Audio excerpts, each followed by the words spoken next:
Dan Clark Audio is known for making great closed-back headphones, but they just made an open-back version of the Noire X. Is it any good? Let's check it out. DCA made an open-back planar. That's really good. Yes, but there is one caveat. Are you that surprised? I mean, they've always had good closed backs. Some of the open backs were okay, but this is an open back that's actually really good. Listen, dude, you're kind of spoiling the video here, okay? Are they finally moving away from, like, the gamer aesthetic? Kinda. Just watch the video, okay? This is the Noire XO, or Noire X Open. It looks a lot like the Noire X, with, well, open bits. Let's talk about build quality, then we'll talk about subjective sound and go over the measurements. Build-wise, well, it's really similar to the closed Noire X. We have the same style of auto-adjusting suspension strap on top. I do wish this had a little bit more padding, but it is pretty dang comfortable still. We have these crazy soft pads, and on the inside of the cup here you can see DCA's AMTS, their system that they use for tuning a lot of their headphones now. The back of the cup is very open. We get a similar glossy black around the edges like you get on the regular closed version of the Noire X. DCA's signature high-res connectors on the bottom, and just like the Noire X, this folds up into a pretty compact package. Nice for tossing in my backpack, though they do come with a carrying case. It's probably the way to go if you don't want to ever get them scratched up, but nice that they can take up a smaller footprint. And the hinge mechanism on the side that folds feels very nice. They still do look a little bit large when sitting on the head because of these, ooh, nice bass note there when I do that. It's like boom.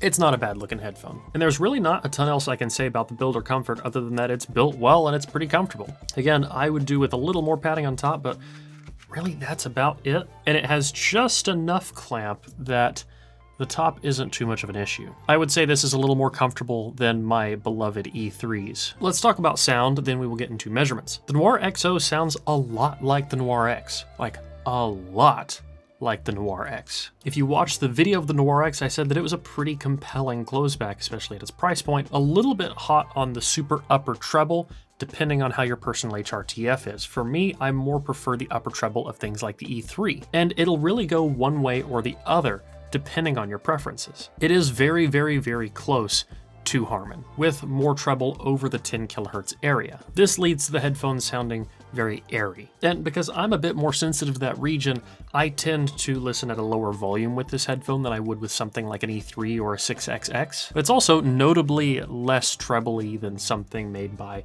say, Beyerdynamic, or even less trebly than, say, the Urbis Acoustic Sierra. Something I will say related to that is this is probably the easiest to EQ headphone that I've ever worn. All I have to do is pull the treble above 10 kilohertz down by just a few dB, and it sounds really good. In fact, if you put a low-pass filter on everything under 10 kilohertz and just cut the top off, it sounds almost identical to the E3, just more open. And funny enough, measurements of this headphone on my real human head with an in-ear open canal mic verifies that. Moving on from there, vocal presence is pretty solid. A little bit more recessed in vocal presence than something like a 6XX, but definitely still clear, definitely still there. Let's be honest, not much is as vocally present as a 6XX is, and that could be a good thing depending on what you're going for. I definitely think that the Noire XO sounds notably more technical. It's got pretty tight bass that sounds very, very controlled, but is still reasonably punchy. I would describe the bass on this as being very similar to the bass and especially mid-range on the E3, which, I mean, this is a lot cheaper than E3, so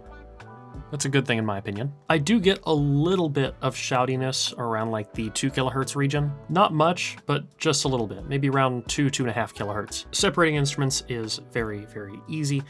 That's something that I've just come to expect from a lot of the DCA stuff. I feel like they generally just have a very tight sound overall, and generally border a pretty fine line between being technical and enjoyable. For me, with things like the E3, which I'll refer back to a lot, makes it a perfect headphone for me to live with on a regular basis, and that would be the same with this if I'm using a little bit of EQ on the upper treble. Though I also want to note it takes notably less EQ with this to reach that point than it does with basically almost any open back headphone I've tried in a very long time. So that leaves us an interesting spot. Where do I sit on this subjectively?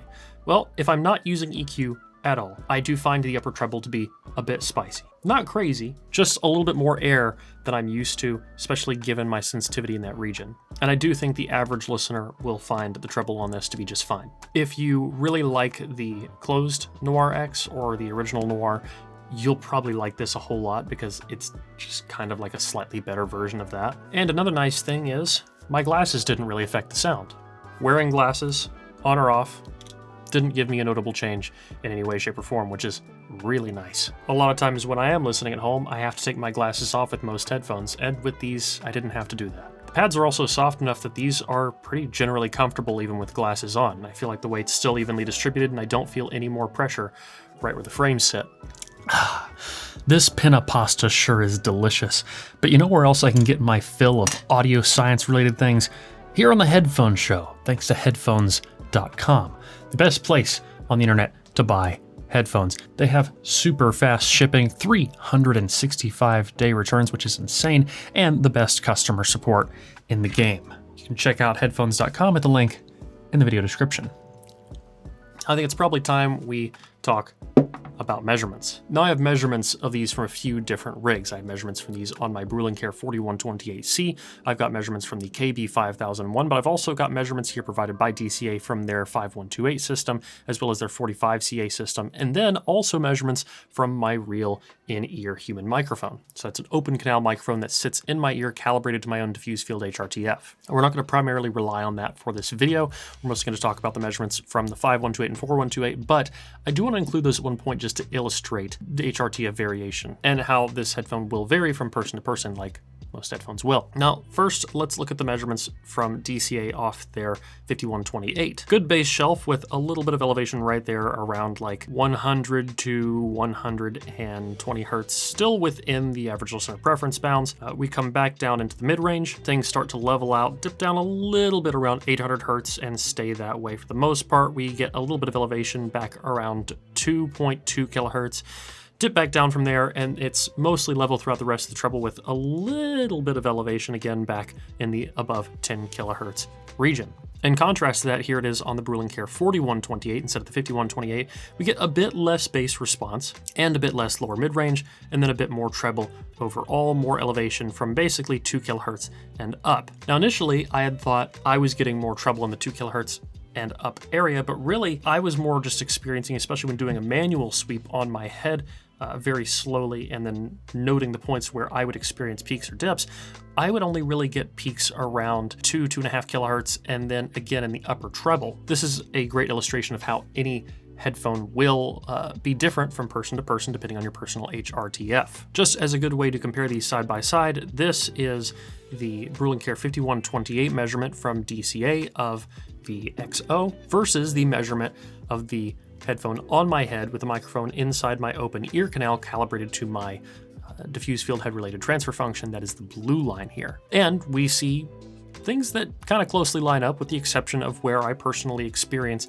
a peak on a manual sweep. So if I'm just sitting there listening to headphones and running up the frequency range, I'll hear a peak around 2.2, which is illustrated here, as well as in the upper treble above 10 kilohertz, a little bit before that around 9K, but mostly the treble above 10 kilohertz. If I pull down those two features, this headphone sounds damn near perfect to me. In fact, that makes it sound a lot like E3 to me, just more open.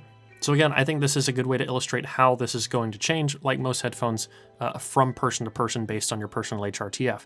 So while I get a bit of spiciness in the treble, you might not. Your head might be closer to that of the 5128 than it is to my open canal microphone. Or your head might be more similar to the 4128, where just kind of everything is more even in the treble, but is also universally elevated. You can also tell from an impedance sweep that we are listening to a headphone that has a passive electrical filter in it. That's how it's an open back that gets a bass shelf. Realistically, you don't need to worry about that. I wouldn't run it off of a super high output impedance, output transformerless tube amp or something like that. I think that would be a little bit silly. Most amps it's gonna be fine, especially amps that have an output impedance under 1 ohm, which is the vast majority of amps on the market. If you're using a super high output impedance, you'll probably get a little bit of a frequency change. Speaking of how hard is this thing to drive? Well, the answer is not very. Even with a passive electrical filter in this, I can plug this thing up to the headphone jack on a 14-inch MacBook and it drives it just fine. I do not need a desktop amplifier to drive this headphone. You can run it off a desktop amp, that's perfectly okay. Something like an Atom would be more than suitable, but honestly, a MacBook will drive this thing to levels way louder than I can personally comfortably listen. Especially considering I listen at lower levels with this headphone already, given how my HRTF is a bit more sensitive in the upper treble regions. So, conclusions. This is not a cheap headphone by any means. Is it worth the price? Well, that depends on a few things. It is a headphone that aligns very closely with Harman. It's a headphone that's comfortable. It's an open back, it looks nice, and it's easy to drive, at least relatively for a planar. I do find the upper treble to be a little bit spicy, and if you're a person like me, that might be a deal breaker for you, or it might just be something that you EQ down because this is a good enough headphone, I'm going to EQ it and I'm going to use it. But my recommendation would be, try this at a show, see if you like it. You can try DCA stuff at most Can Jams. I mean, shoot, I've even seen them at High End in Germany, the audio show over there. They've got Can Jams in London and stuff like that too. Either way, the point is, I think you should try it. If this is something that you're interested in, you should try it out. Find a place to sit down, listen to it, see how it interacts with your head, because it's a really good headphone in a lot of ways, and it's just going to depend on how it interacts with your ear. And if you like it, I can see this headphone lasting for a long time. Speaking of that, if longevity is interesting to you, I have an upcoming video where we've spoken to a bunch of manufacturers undercover, testing out their customer support and seeing how repairable a lot of their headphones are. If you want to see that video, you should subscribe because it's coming soon. Other than that, I think it's time to wrap up this video on the Noire X Open. If you liked it, leave a like down below. Comment, letting me know what you want to see in the future. If you want to get active in the community, you can at the Discord or the forum, both available at the link in the video description. As always, don't forget to stick around, subscribe for more videos like this in the future. Till next one, guys. Peace.